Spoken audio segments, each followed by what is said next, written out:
Nah, mulai lagi tadi sempat ada terkendala sesuatu. Jadi alhamdulillah kita bisa mulai lagi. Nah, sekarang kita langsung saja menanya-nanya dengan Bapak Khairul. Mohon izin ya Pak. Monggo. Sama ownernya langsung Serba Indo. Siapa tahu mungkin nanti bisa bekerja sama juga. Ini Insya Allah bisa. Vanili.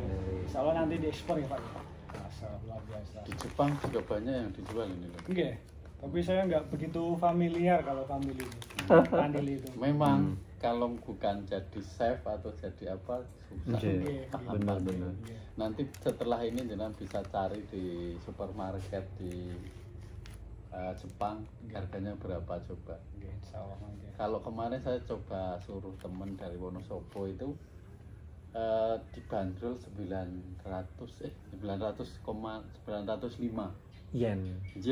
dua ini dua lencer. Takai. Padahal yang pendek loh, bukan yang panjang. Ini yang panjang, bapaknya kan? Macam-macam sih, grade-nya Termasuk nih jenis apa ini macam-macam. Pak? Ini jenis planifolia.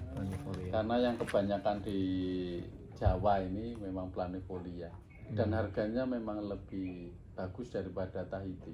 Tahitian. Nah, Tahitian. Nah ini guys, kita sudah salah sedikitnya udah kita bahas tentang vanili. Nah sekarang saya mau nanya dengan Bapak Khairul. Kalau boleh tahu Bapak Khairul ini terjun di dunia pertanian udah berapa tahun yang silam Pak? Kalau secara serius sebetulnya tahun 2010-11. Tapi kalau di pertanian itu sebetulnya saya hobi. Nah, kemudian dari 2010 itu saya melihat potensi yang ada di sini, di Kebon Kliwon, di Kebon Rejo, Salaman lah khususnya itu karena memang sentralnya bibit tanaman buah. Dan kemudian sempat naik turun, kadang nggak laku sama sekali. Bibit itu ya? Iya, kadang sampai dicabuti, dibakar. Ya Allah. Kemudian setelah itu muncullah ide saya tak jual online waktu itu. Di tahun 2011 mulai laku lah. Di mana itu Pak? Facebook? Iya, pertama di Facebook sama Berjasa ya Facebook ya? Facebook sama blog-blog gratisan itu. WordPress, Ya, Blogspot. itu. YouTube belum? YouTube belum Ya? Setelah itu pada tahun 2014-15 baru menyentuh YouTube. Dari situlah saya coba. Awal-awal sebetulnya saya sudah ngajak teman-teman sampai beberapa orang untuk ikut. Ayo Mas Aziz, ini teman saya ini, yang satu circle, satu tim untuk di usaha kita itu.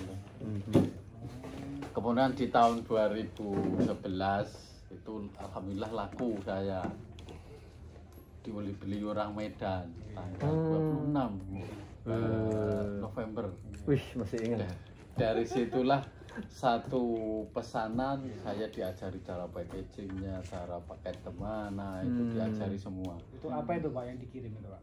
Tanaman kelengkeng, tanaman sayur kaya, sama apa ya, banyak 10 tanaman. Berapa truk itu? Kok berapa truk? Itu baru permulaan cuma 10 tanaman. 10 tanaman. Nah, dari situlah ya, karena memang awal dilakukan itu kan saya melakukan bisnis di online itu memang masih tabu sebetulnya. Karena kan belum marak secara online ketika saya transfer apa barang itu udah kirim gitu. Takutnya kan masih kebanyakan takut.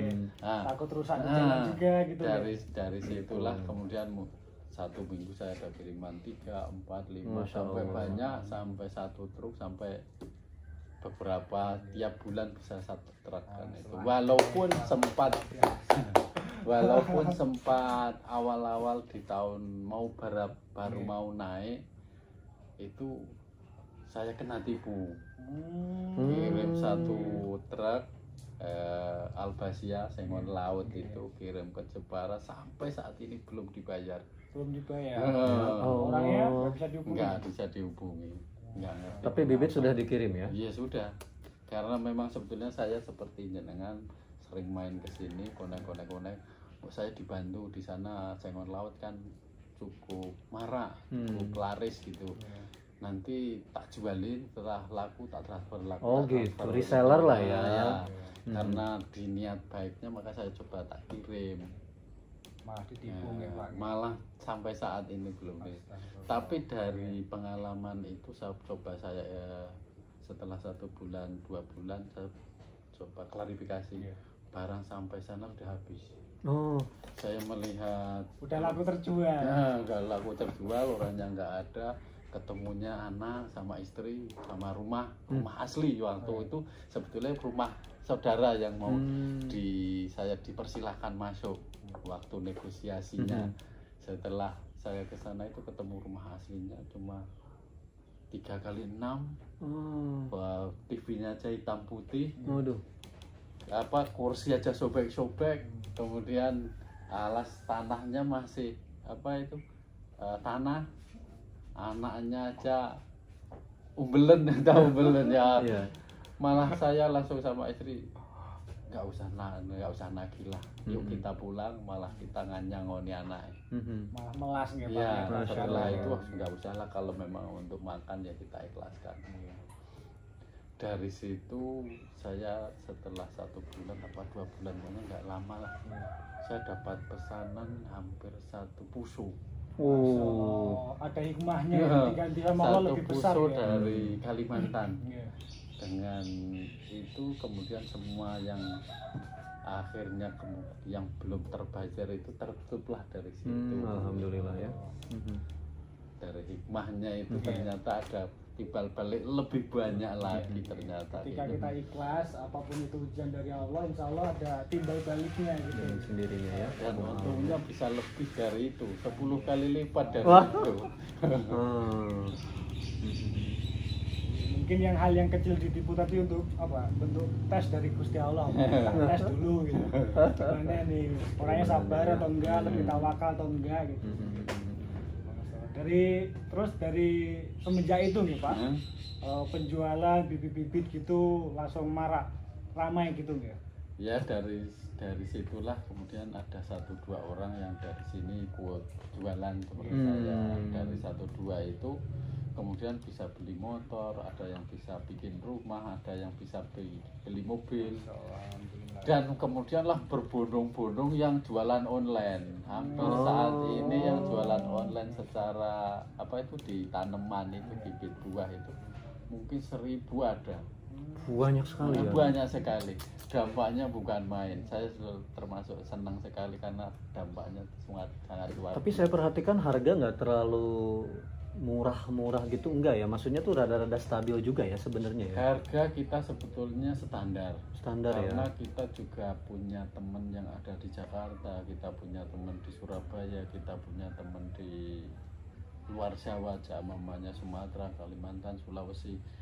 Seumpamanya bibit durian itu kalau di standar sama Jakarta itu 100.000, tapi kalau di reseller kita, di petani kita sebetulnya kan murah sekali. Ketika kita jual 100.000 itu untungnya bisa 300%. Tapi ketika kita jual kok lebih rendah, kita dimarahi. Itulah untungnya kita sebetulnya. Itulah sehingga jadi keuntungan kita. Nah ini Pak, motivasi untuk anak-anak, kan ada sebuah fenomena Pak. Ada istilah orang kaya baru. Terutama nih kami nih pernah di Jepang ya. Ketika saya 9 tahun pun di Jepang tuh banyak fenomena anak-anak itu bingung nih modal diapain. Padahal orang tuanya juga ya petani. Indonesia juga dunia bilang kan negara agraris nih Pak. Kira-kira ide saran dari Bapak nih untuk anak-anak yang ada modal, lalu orang tuanya juga petani, seperti apa kira-kira untuk pengembangan kedepannya gitu? Kalau awal harus punya mentor. Tetap mentor ya. Harus mentor. Kalau dia masih bekerja berarti dia harus berani untuk invest. Sehingga ada yang menjalankan. Tapi harus orang yang bisa dipercaya orang itu. Sehingga nanti ketika dia pulang, yang bekerja itu nanti tinggal menikmati, melanjutkan saja.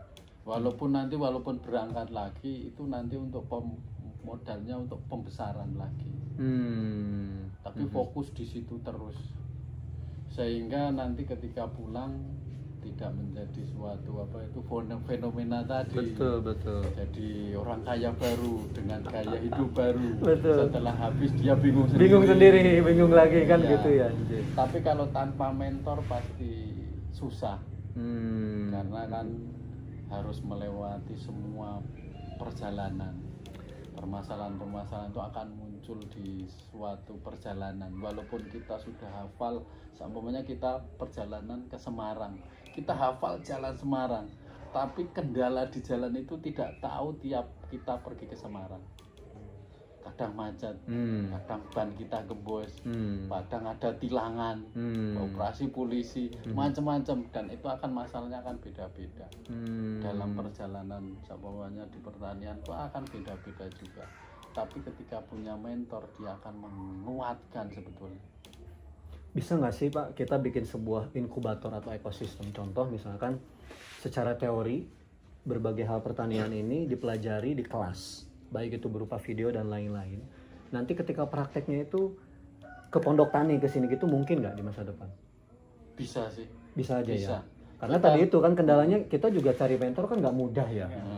Kadang kita takut gitu kan, khawatir. Itu bisa gitu. nanti kita lagi bikin sebetulnya teman-teman yang di digital itu lagi bikin untuk suatu pelatihan, mungkin satu video tapi bisa di share ke teman-teman sehingga mereka bisa mendapatkan dengan hal yang mudah, bisa diakses dengan online, tidak harus datang ke sini. Tapi kalau bisa datang ke sini sebetulnya tak suruh datang ke sini karena akan beda Sentuhannya tekanan itu loh, ketika betul. kita ngobrol, tekanan kita untuk memotivasi mereka itu beda. Dan sebetulnya anak muda itu sebetulnya tergantung mimpi dia. Kalau dia tidak punya mimpi, kita memotivasi apapun, betul. itu dari eksternal. Tapi mereka nggak mau, nggak jadi. Betul. Berarti memang mimpi itu harus ada dulu. Mimpi itu baru kita tumbuhkan dengan motivasi. Siap. Menarik ya. Ya menarik banget ya. Jadi Bapak ini Dan kemudian ketika kita pengen bikin mimpi, anak muda itu kita ngobrol sehingga ada wacana ke depan, ada gagasan ke depan. Ketika mereka kok mau ikut membayangkan dan kemudian punya angan-angan, mimpi sudah masuk sebetulnya. Alam bawah sadarnya sudah terinstal ya, mindsetnya ya. Walaupun mungkin masih sedikit, tapi jangan sekali-sekali mereka suruh cerita ke siapapun, karena dia tidak bisa menceritakan secara valid dan benar, sehingga ketika nanti dimentahkan temennya, pasti dia akan loyo lagi. Nanti paling kamu nggak berhasil, paling kamu nanti gagal, kamu nanti akan rugi. Mendingan ya. uangnya kamu simpen aja, nggak usah kemana-mana. Betul. Itu pasti. Lingkungan juga mempengaruhi. Iya. Kalau Mas Mudo nih, bisa nggak share ke kita nih, kira-kira manajemen seperti apa yang bisa diadopsi dari Jepang untuk petani di Indonesia? Ada nggak? Dari segi keuangan, sirkulasi kerja segala macam itu. Singkat gimana? Kalau yang saya alami sendiri ya Pak ya, di sana itu semua pertanian itu sudah yang namanya difasilitasi sama negara ya. Mungkin dari segala alatnya udah canggih-canggih, terus bibitnya, arenanya juga gitu. Memang negara maju sama negara berkembang memang sangat beda ya pertaniannya Pak. Nah, yang saya alami itu di sana itu ketika kita mau bercocok tanam, mau mengolah apapun itu, yang pertama ya fasilitas tadi udah jelas. Terus kadang kalau kita nggak punya traktor, punya alat-alat berat gitu, itu bisa dihutangin sama pihak koperasi atau JA itu ya. Japan Agriculture ya. Jadi di Jepang itu ada yang namanya JA ya, Japan Agriculture, kayak seperti semacam koperasinya gitu. Nah, jadi pertanian di Jepang itu bener-bener JA itu bener-bener mengcover semua pertanian yang ada di Jepang, Pak. Gitu. Dari masa perawatan tanah, mereka pun bisa ngambil sampelnya, sampel tanah itu bisa mereka ambil ke lab langsung dan itu gratis itu Pak. Untuk pH-nya gitu ya? Untuk pH-nya gitu, jadi tahu jenis tanah yang subur atau enggak itu benar-benar tahu ya, diperhatikan. Terus dari benih-benihnya juga, bibit-bibitnya juga itu termasuk bibit yang sangat unggul, yang mudah gitu, yang sudah mungkin melalui seleksi JA gitu ya. Untuk perawatannya juga dari pupuk, terutama pupuk ya, kalau kendala dari pertanian itu ya Pak ya. Nah pupuk itu bisanya itu ya dominan. Bener-bener gampang, nyarinya di mana tuh bener-bener gampang. Nggak usah pakai kartu tani ya? Nggak pakai kartu, ya. nggak ada maksimalnya order gitu, nggak ada Bang. Berapapun itu mereka menyediakan gitu. Nggak ada yang namanya pupuk langka itu, nggak ada. Nah, itu sih yang pertama mendukung pertanian di Jepang maju tuh itu. Nah untuk pemasarannya juga dibantu ya. Kebanyakan kan petani nanam apa, panennya apa, nanti bingung jualnya Pak. Nah kalau di Jepang itu yang saya alami, ketika kami panen hal apapun itu, sayuran apapun itu, hasil bumi, kita masalah ngejual itu nggak khawatir Pak. Sudah ada yang namanya koperasi itu tadi, JA. Levelnya itu per desa atau per kecamatan kira-kira ya? Per kecamatan. Per kecamatan. Ya? Jadi di sana tuh per kecamatan itu ada koperasi. Kita antar ke sana atau mereka jemput? Kalau saya yang alami itu lebih banyaknya kita antar. Berarti sudah kita packing, Betul, masukin kita kardus ke sana ya. Sudah ditimbang segala macam ya. Jadi sudah memasuki kriteria. Minum. Siap. Sudah memasuki kriteria yang ditentukan oleh JA sama minimarket. Jadi pernah kita juga nanam jagung manis itu. 1 hektar itu kita panen serentak. Dan itu yang ketuaan itu padahal nggak semuanya, memang ada beberapa satu gitu ya, beberapa satu gitu ada yang kita kirim, kebetulan waktu dicek itu tuh ada yang ketuaan Pak. Nah itu sama mereka ditolak Pak, nggak dibalikin, cuman nggak disuplai ke supermarket. Nah itu bener-bener nggak dibayar sama sekali Pak. Bener-bener sama sekali. Ada konsekuensi juga ya? Iya, ada konsekuensi juga. QC-nya harus benar-benar dengan kualitasnya ya. Betul. Padahal nggak semuanya gitu. Kalau dipilih satu-satu itu paling 3%-an lah mungkin dari 100% yang kami kirim itu kan. Ya bener-bener equality-nya itu bener-bener dijaga di sana gitu. Kita ngikut koperasi, tapi koperasi itu juga menentukan harga itu tidak sewenang-wenang gitu. Enggak koperasi ngambil untung semaunya gitu, enggak Pak. Sebagai contoh itu ketika kita panen Horenso di dalam plastik itu yang berukuran kita pak 210 gram itu kita jual ke koperasi itu dengan harga sekitar 80 hingga 90 yen ya. 8.000 lah ya. Ya, 8.000 ya. Nah itu kalau masuk ke supermarket itu sekitaran harga 120, 130 gitu. Horenso itu apa Kak? Horenso itu bayam ya. Bayam Jepang ya. Bayam Jepang. 40.000 sekilo. Nah itu yang saya pengen juga itu, padahal itu dengan gizi bagus, vitamin bagus. Kenapa kok di Indonesia tuh belum begitu banyak gitu? Nah makanya saya sebagai anak muda itu punya cita-cita pengen membangun sebuah pertanian yang kayak di Jepang gitu loh Pak. Tapi itu hanya baru sebuah mimpi gitu, karena minimal punya mimpi dulu lah. Mau punya action itu kayak modalnya. Tapi jangan mimpi terus. Harus ada action. Tanpa action ya mimpi terus kamu. Jangan berarti harus tidur terus. Nggak bakal bangun kan gitu. Berpikir modalnya dari mana gitu, terus nggak punya kebun juga. Nah, itu terkendala dari saya itu seperti itu Pak. Tapi insya Allah dengan saya berguru ke jenengan, ke suhu-suhu, ke senior, nanti insya Allah ketika saya udah siap menetap di Indonesia ya, mau dibimbing, insya Allah bisa berkontribusi bareng memajukan pertanian Indonesia. Itu cita-cita anak muda seperti itu yang saya. Nah itu sebetulnya sudah punya semuanya. Sebetulnya tinggal poles saja jalan. Betul. Modal udah ada ini. Modal, pengalaman sudah. sudah. Pengalaman. Coba kurang apa coba? Sistem tahu, perawatan tahu, budidaya tahu. Nah, itu packaging juga Pak. yang Bapak sebutkan tadi ya berarti mentor. Nah, mentornya yang belum ada saya. Menguatkan mental. Soalnya saya juga pernah itu yang namanya kecil-kecilan gitu kan, investasi seperti peternakan, sapi gitu kan. Sapi saya percayakan sama orang dipelihara. Ya karena mentornya beliau itu mungkin bukan apa ya, belum baik itu loh, ada penyelewengan seperti itu nih Pak yang saya takutkan. Mentor gitu. Itu sebetulnya cuma pengen membangun mental jenengan, tidak mudah jatuh. Ketika jenengan jadi petarung tenang, gagal berbangkit lagi, gagal bangkit, itu aja sebetulnya. Sehingga jenengan benar-benar fight gitu loh. Memang yang benar-benar mentoran itu sebetulnya. Memang yang saya rasakan saat ini belum, Karena pengen Iya. menggali potensi yang ada di jenengan itu maksimal. Karena kan saat ini belum maksimal, jenengan cuma baru pengalaman, paham semua. Ketika sudah dibenturkan dengan modal aja, jenengan sudah loyo.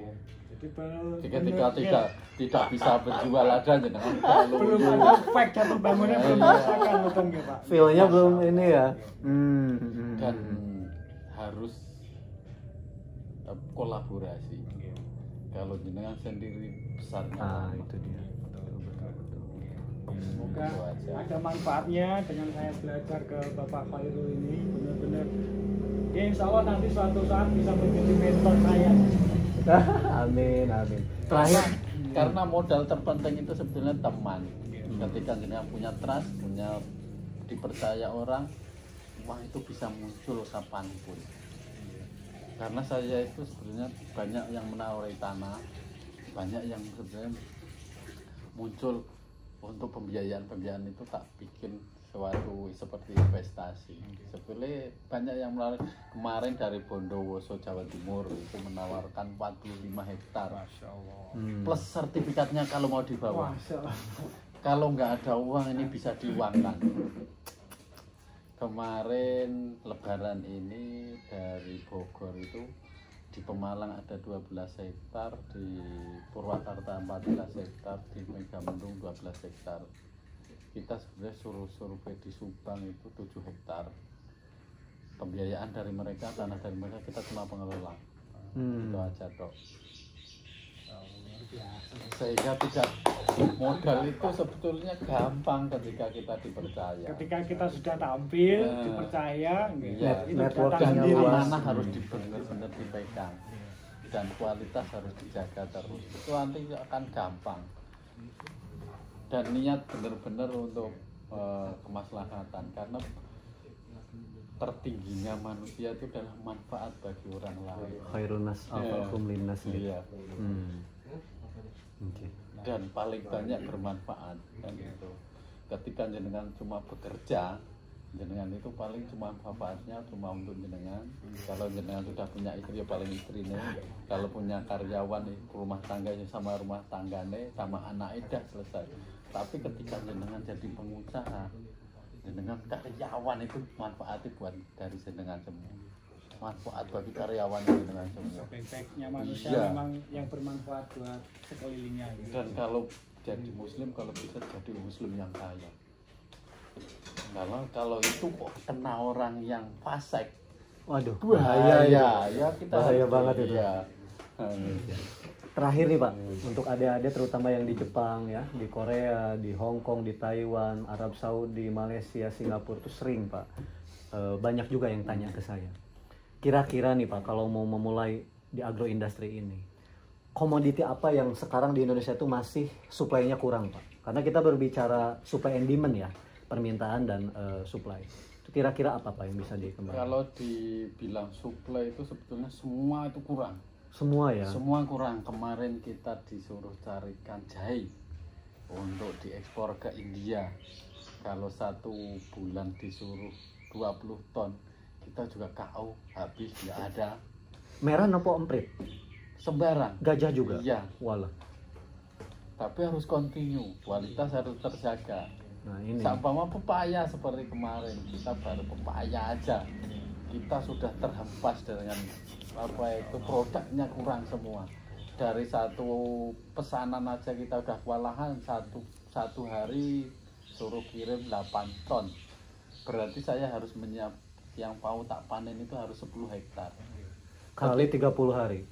Enggak, kalau pepaya itu butuh 6 hari. Oh, per 6 hari. 6 Berarti sampai dibagi 7 hari. 5. Berarti 50 hektar, Pak. Ya, sekitar 50 hektaran harus punya itu untuk continue ini. Kan itu. Baru terpenuhi. Ya, Belum baru penambahan. terpenuhi. Itu baru Bandung. Belum Jakarta 40 hektar 40 ton per minggu. Belum di Temanggung minta 10 ton per minggu.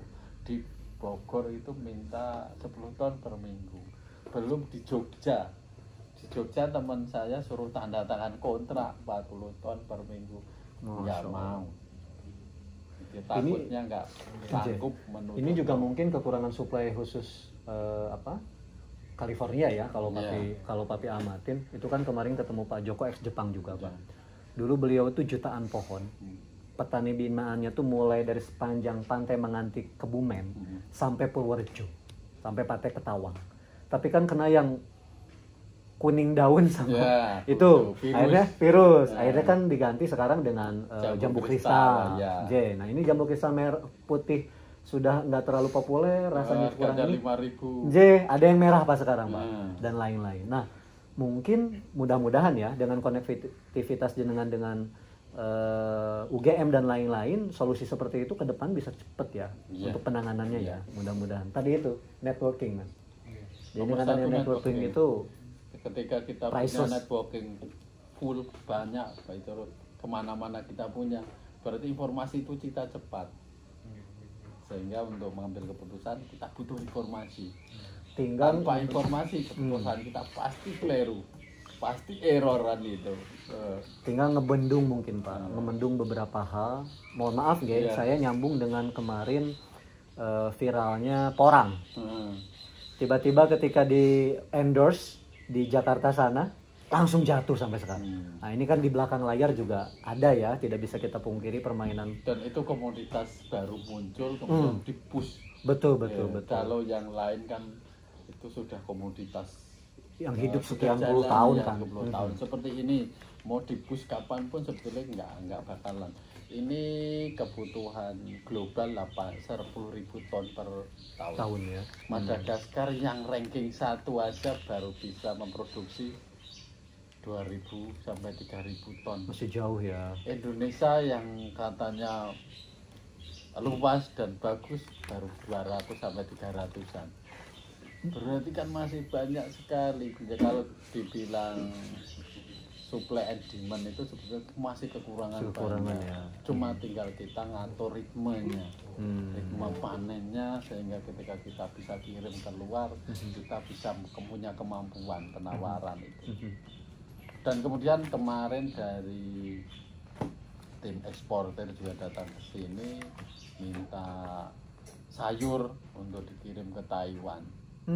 Ternyata Taiwan itu diselidiki dia punya musim yang untuk aktivitas itu paling cuma 5 sampai 6 bulan. Iya, karena ada musim dingin dia. Selebihnya dia nggak bisa keluar rumah. Itulah keuntungan kita. Kita punya komoditas, kita bisa nanam sepanjang tahun dan bisa kirim ke sana dengan harga yang lumayan menarik. Masa iya nggak bisa memenuhi ini? Iya. Cuma tinggal sebetulnya pemerintah ada ikut serta berpikir di situ ada selesai sebetulnya. Kalau di Thailand jadi yang diceritakan di Jepang, di Thailand itu ketika kita punya tanah nganggur dia pasti akan pemerintah pasti akan datang. Kenapa itu nganggur? Pasti nanti akan dikasih suatu pelatihan. Ketika nggak punya modal dikasih, penjualan dibantu. Kalau di Indonesia kita mau pinjem aja harus dipersusah. Kita beda gitu. Iya, kebijakannya nggak kurang mendukung. Makanya petani sepertinya dimiskinkan sehingga anak-anak muda ya pada nggak mau. Males jadi petani ya. Karena tersorot petani itu kumel, petani itu nggak punya duit, petani itu jelek gitu kan, petani itu pokoknya semua serba jelek toh, sehingga untuk jadi petani itu jarang yang mau anak-anak muda. Padahal ketika dia terjun di pertanian sebetulnya nggak ada pesaing. Kalau nggak ada pesaing kan berarti jadi penenang kan ya, jadi pemenang semua. Tapi yang saya takuti karena saya pemula ya Pak ya, pemula belum tahu ilmu apa-apa, takutnya itu nanti ketika bertani hasilnya maksimal nggak ya, terus bisa mencukupi kebutuhan nggak ya. Nah, itu yang menjadi satu poin pertama Pak. Awal mungkin akan terjadi itu, tapi lambat laun pasti akan tertutupi. Karena kita harus tetap mau nggak mau akan berpikir ke situ. Kalau nggak memulai nggak akan jadi. Gitu. Kemarin dari PKL yang datang kemarin sudah bekerja itu membenarkan apa yang saya katakan. Dulu saya cuma berpesan pas waktu PKL ke sini, Mbak, tolong jenengan kalau bisa tiap minggu lah, saya nggak butuh apa itu tiap hari, kalau bisa nemui petani, masalahnya apa, kendalanya apa, yang dulu pernah dialami seperti apa, itu akan menjadi suatu memori jenengan, pemahaman jenengan, pengalaman jenengan, ilmu jenengan yang nggak bakalan nanti hilang. Di samping itu nanti akan terjadi konektivitas. Setelah lulus kemarin bekerja, apa yang Bapak bilang itu ternyata manfaatnya sangat luar biasa. Kenapa? Ketika saya bekerja di Pupuk Kaltim, kemarin kan bekerja di Pupuk Kaltim, ketika ini kok database petani ini terkumpul saya semua sampai dari semester 1 sampai semester 8 lulus itu tiap minggu terdata bener. Kita penawaran pupuk kan paling gampang karena sudah terjadi konektivitas, kita sudah saling kenal, kebutuhan tinggal kirim. Ternyata saat ini baru saya paham apa yang diharapkan ya. Kalau itu tahu saya sebetulnya itu tak lakukan gitu. Getun memang di belakang itu menyesalnya itu. Siap. Nah, yang saya tanyakan Pak, sekarang itu kan jenengan terutama produksi apa Pak dari pembibitan itu? Kalau mayoritas saat ini ya tetap pembibit, jadi hasilnya bibit. Tapi kita lambat laun lagi bikin suatu kebun display percontohan, kita bikin ke kebun teman-teman.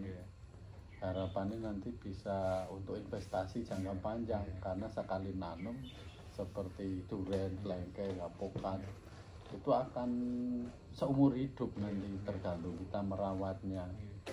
Sama durian di RAB kita itu beli tanah sama investasinya 8 tahun udah tertutup sama tanahnya. Tanahnya ikut naik. Tanahnya ikut sudah kebeli BEP sama tanahnya itu. Tidak BEP produksinya enggak sama tanahnya, tapi dengan asumsi harga tanah di kisaran 40-50 ribuan per meter ya. Ya, kalau di harga di 1,5 juta naik itu sudah nggak layak untuk pertanian. Layak pertanian itu kalau bisa di bawah 100. Kabupaten Semarang masih banyak loh Pak yang 40-50. Itu bisa dikondisikan jenengan sama anak-anak. Kalau bisa dijadikan satu kawasan sama kawasan durian, itu umpamanya bisa urunan, jadikan satu udah ramai sekali dan pemiliknya jenengan semua itu. Kalau kok sendirian kecil jualnya susah, nggak ada yang lirik. Tapi dari 300 jenengan itu bawahi, kelola itu kok semuanya urunan jadi 100 hektar atau 200 hektar, siapa yang nggak mau lihat itu? Jualnya gampang, yang lain tinggal nitip uang, yang jual, yang rawat, yang terima uang. RAB-nya itu jenengan share ke publik nggak Pak? Sementara belum ya. Teman yang pengen kebun aja yang kita share. Kabupaten Semarang tuh masih potensial berarti dan luas sekali, 40-50. Satu titik ada yang 8 hektar kemarin, 15 hektar. Dan kalau bisa di pengembangan paling enggak ya di 10-20an hektar itu, sekaligus nggarapnya, sekaligus penjualannya. Kalau di hutan sosial Pak, kami juga di Kendal. Perhutani. Di Kendal itu ada bekas X-nya cengkeh, tapi sudah selesai kan kontraknya. Itu sekarang sama LMDH itu 130 hektar. Nawarin terus ke saya juga. Ya.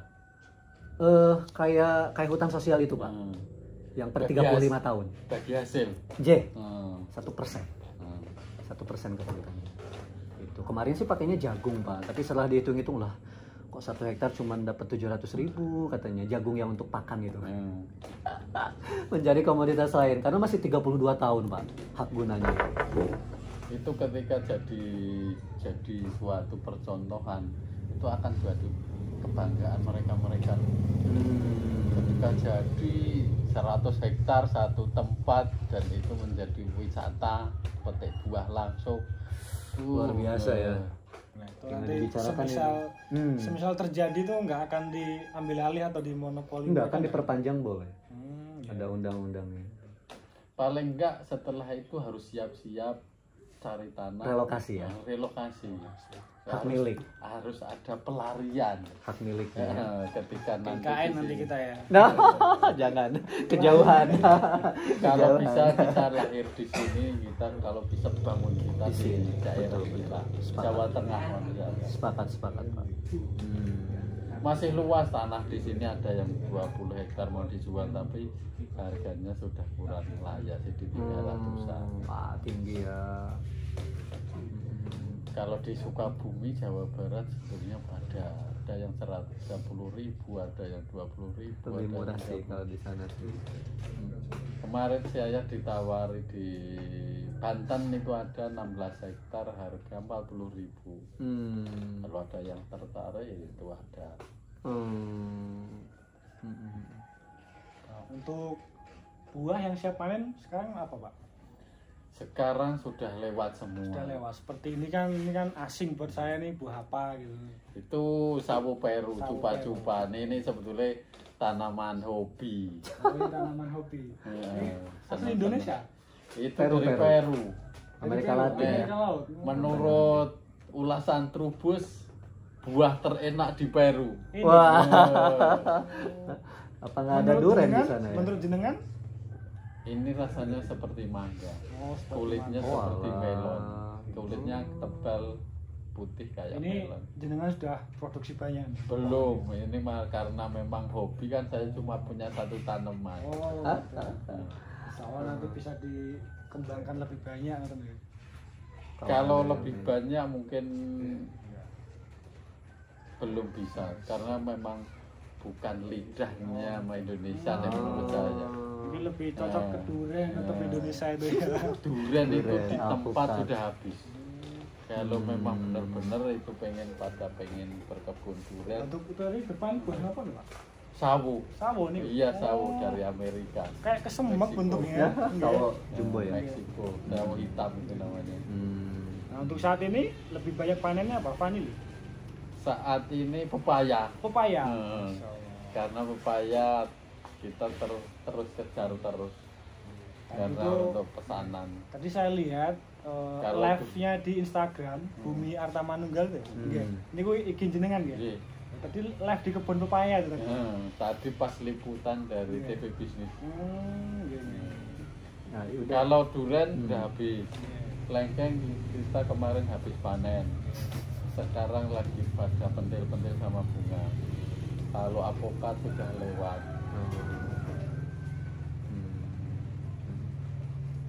Oke. Closing. Oke, udah banyak banget ilmu yang kita dapatkan dari Bapak Hoirul ini. Bener-bener menambah motivasi lagi buat saya. Tapi ya karena Ayo, keadaan harus balik, berani. karena keadaan harus balik lagi ke Jepang gitu kan. Insya Allah mungkin di tahun-tahun berikutnya, tapi ini prospek bagus banget ya. Yang penting kita tetap berani maju ya, walaupun dengan apa yang katakan sampai dengan katakan tadi kan fight dulu kan, fight dulu, jatuh bangun baru tahu gitu. Ya, insya Allah ya Pak ya. Ini terima kasih banyak. Kita sudah diterima dengan baik ya. Insya Allah kedepannya bisa berkontribusi. Saya tetap pengen menjadi muridnya jenengan. Insya Allah pengen belajar lebih banyak lagi. Kita belajar bareng, bukan murid dan guru. Dah. J. Matur suwun. J. Dari Papi juga mungkin closing ya. Terima kasih banyak Pak Hoirul. Mudah-mudahan kedepannya ada sinergi Iya. khusus terutama networking tadi. Kita tidak tahu, bisa jadi ngiras-ngirus antar networking kita juga dipersatukan. Yang penting mungkin kedepannya lebih intens lagi kita saling bertukar informasi. Oke.